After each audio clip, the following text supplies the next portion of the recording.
প্রিয় পুত্র আমার, শোনো, জীবনে 3টা বিষয়ে কখনো আপোষ করবে না। নাম্বার 1, সর্বোত্তম খাবার খাবে। নাম্বার 2, সর্বোত্তম বিছানায় ঘুমাবে। নাম্বার 3, সর্বোত্তম ঘরে বসবাস করবে। কিন্তু বাবা, আমরা তো গরিব, এইসব তো কেবল ধনীদের পক্ষে সম্ভব। আমি চাইলেই তো এগুলো করতে পারবো না।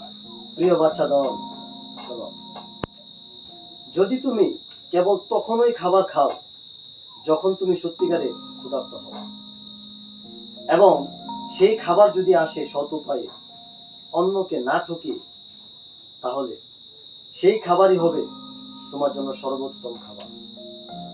নাম্বার 2, তুমি যদি কঠিন পরিশ্রম করো এবং ক্লান্ত হয়ে ঘুমাও, তাহলে সেই শোবার বিছানায় হবে তোমার জন্য সর্বোত্তম বিছানা।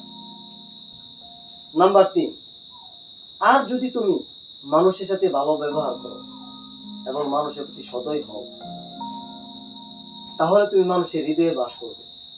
ফলে সেটাই হবে তোমার জন্য সর্বোত্তম বসবাসের ঘর।